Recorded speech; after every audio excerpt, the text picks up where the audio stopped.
کیا آپ کو پتہ ہے کہ ہماری اکثر جو سی ایس ایس کی ٹریننگز اکیڈمیز ہیں جو ایگزام کی تیاری کراتی ہیں،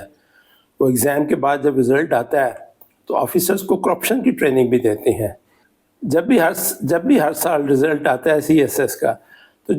جو بھی ٹاپ کے 10 15 20 کینڈیڈیٹس ہوتے ہیں، خاص طور پر پی ایس، سول پولیس سروس اور فارن آفس کے،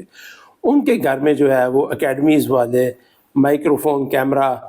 اور ساتھ نوٹوں کے بنڈل لے کے پہنچے ہوتے ہیں، اور وہ ان کو کیا کہتے ہیں کہ سر آپ نے جہاں سے بھی تیاری کی ہے یا کوئی تیاری نہیں کی،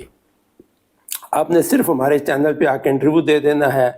ابھی آپ نے انٹرویو دے دینا ہے، فیس بک پہ پوسٹ لگا دینی ہے، یا بیسٹ تو یہ ہے کہ آپ ہماری اکیڈمی میں آ کر 2-4 گھنٹے گزاریں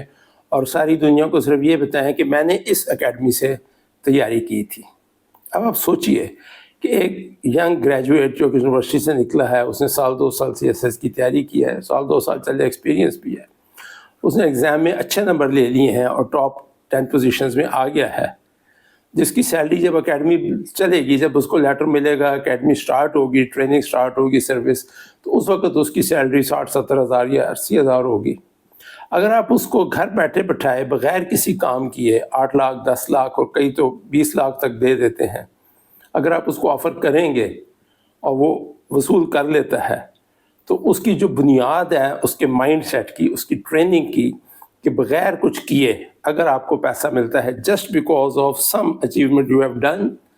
یہی فارمولہ پھر وہ آگے چلتا رہتا ہے کہ اوکے میں تو سی ایس ایس کر کے آیا ہوں، اگر میں اس کرسی پہ بیٹھا ہوں اور 10-20 لاکھ روپے مجھے دے رہے ہیں وہ لوگ، اور وہ پیسہ جو میں نے ارن نہیں کیا ہوا، تو اس میں کیا حرج ہے؟ سو دس از ان اے وے آپ اس مائنڈ سیٹ کو پروموٹ کر رہے ہیں۔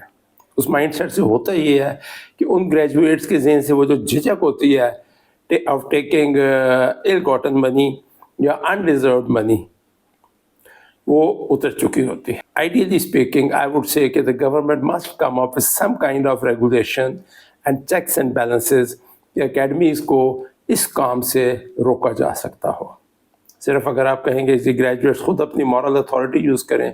تو probably that may not be enough. We really need to come up with solid regulatory framework because this is a very serious starting point. آپ ان آفیسرز کے ذہن میں کرپشن کے بیج بو رہے ہیں اور وہ بیج چند سالوں میں تناور درخت بن جاتے ہیں۔ Please if you like this video share کیجئے سب کے ساتھ، کمنٹ کیجئے اور میرے چینل کو فالو یا سبسکرائب کیجئے۔ Till next time, next episode, goodbye.